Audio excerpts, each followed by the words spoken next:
we've got something a little bit different for you today. It's a Vevor 12 volt 8 kilowatt diesel heater. Now what happened was that Vevor approached us to see if we'd like to feature one of their products on our channel, and we could choose anything we liked up to a value of $200.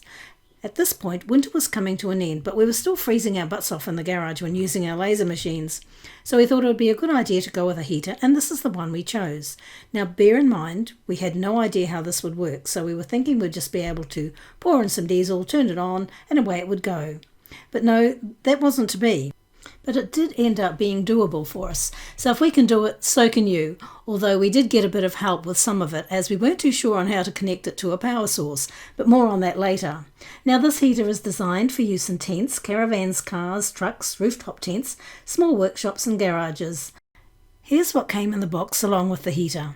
A heater duct pipe, an exhaust pipe, an air vent, a silencer, an intake pipe, an air filter, and various clamps and bolts and clips to help put it all together.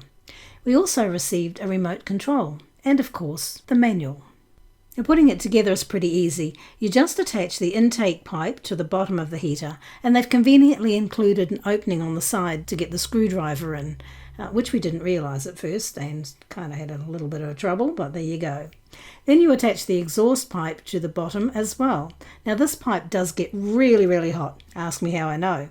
So it does need to be bent in a way to prevent it from touching whatever surface you might put this on, but more on that a little further on. And then you attach the muffler. Now this will help reduce the noise of the heater. The air filter also needs to be attached. Again, pretty simple to do, so no issues here. It just goes on with the included clamp. And just make sure that you screw it up nice and tight. The last step was to attach the heater duct pipe. This went on with one of the large clamps, and then the air vent is attached to the end. Now the pipe's not terribly long, so you may need to purchase a longer one. This will depend on where you're going to be using the heater. So with the assembly done, we needed to get the heater out into the garage. And at this point, we needed to raise the heater up to provide enough space under it for the pipes to sit.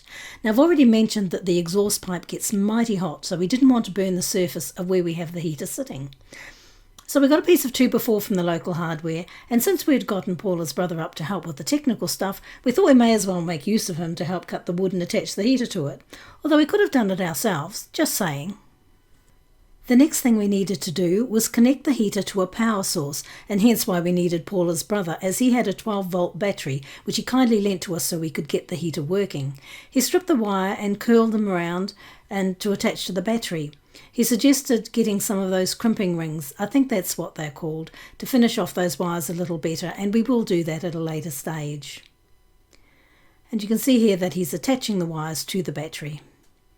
And this is the battery that we are working with. Now you need to have at least a 15 amp battery, so this one worked nicely. And the last thing we needed to do was to pour in the diesel. Now we also ended up removing the heater duct pipe, as it wasn't really necessary for where we'd placed the heater, and it just got in the way. Now that we're all set up, we're ready to go. We can turn on the machine and it will pretty much start heating up without you having to press any other buttons.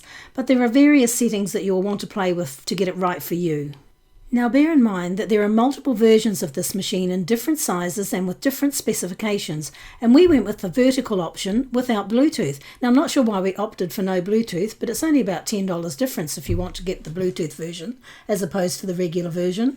So the controller we have is for the non-Bluetooth model, but the options are pretty much the same on both models, and instructions are provided for both in the manual. The heater has two modes, auto and manual, and when you turn it on it defaults to the auto mode, and when it's in this mode you can change the temperature from Celsius to Fahrenheit or vice versa by pressing and holding the up key for 3 seconds. You can also set the temperature in auto mode by pressing the up or down buttons.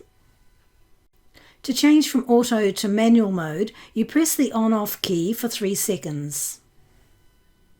You can set the time by pressing and holding the down button. Then you press the on-off button to change the hours, and then using the up or down arrows. Then you press and hold the on-off button again to change the seconds. And then you just need to press the on-off button to return to the main screen. In manual mode, you can also change the power setting, which ranges from 1 to 10. Now to do this, you just press the up or down buttons. Now the heater has a timer, and you can set it to turn on at a particular time and to turn off after a set amount of time. Now to do this, you press and hold the down button, and this puts you into programming mode. Now on the first screen, we can see the current time, which we don't want to change. So we can press the up arrow to move to the next screen. And here is where we set the time for the heater to start. In other words, when we want the heater to turn on, and I want mine to turn on at 12:35. Now to change this time, you need to press the on-off button for a couple of seconds until the first 2 digits start flashing. I don't want to change that, so I'm going to press and hold the on-off button again until the last 2 digits start flashing, and then I can use the up and down arrows to change the time to 35, and then I press and hold to lock that in. Then we go to the next screen by pressing the up button, and here is where you can set the length of time you want the heater to run. To change it, I just press and hold the on-off button until the numbers flash, and then use the up and down arrows to make the changes, and then press and hold the on-off button again to lock that in. To get to the next screen, we press the up button, and here is where you turn the timer on. Mine's already set to on, but yours will probably be set to off. So to change it, just press and hold the on-off button again, and then use the up arrow to turn it on. And then press and hold the on-off button to lock it in. Then do a quick press of the on-off button to get out of the programming mode.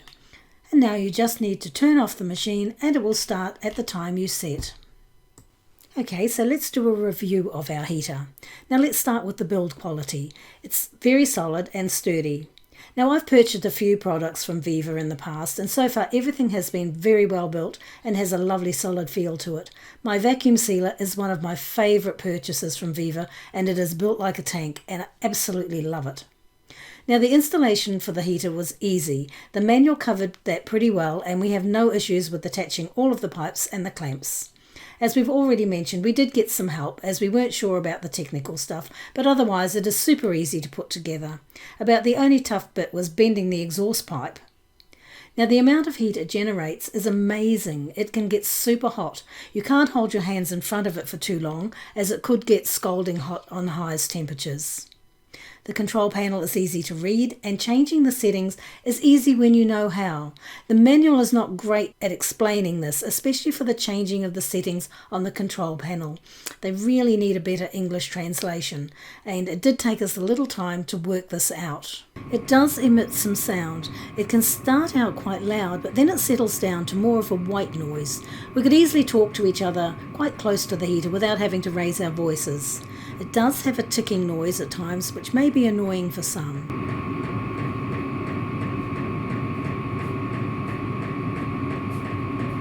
If you have the heater situated outside and the hot air ducted in, you probably won't hear any of the noise. But if your heater is on inside, then you're going to hear it, and the ticking may become annoying. From what I've found, this is not uncommon for diesel heaters, and there are a number of videos around providing tips on how to deaden the sound. The exhaust pipe is a bit exposed and it gets extremely hot, so you may want to keep it insulated in something and well away from kids and pets and yourself. Very easy to get a nasty burn. I like the idea of the clips on the sides, making it super easy to remove the top to access the inside of the machine if needed. It made it really easy to check what was going on when we got an error message on the control board and the machine turned off. In that situation, we didn't have enough fuel. Now, all in all, however, I love this thing. The amount of heat it emits is amazing, and I know it'll keep us warm when we're out in the garage laser engraving through the winter months. And I love the colour. Lovely orange and black, looks really classy. Okay, so that's our review of the heater, the Vevor heater. And if you've enjoyed this review, give us a thumbs up and subscribe to the channel. It helps us to grow.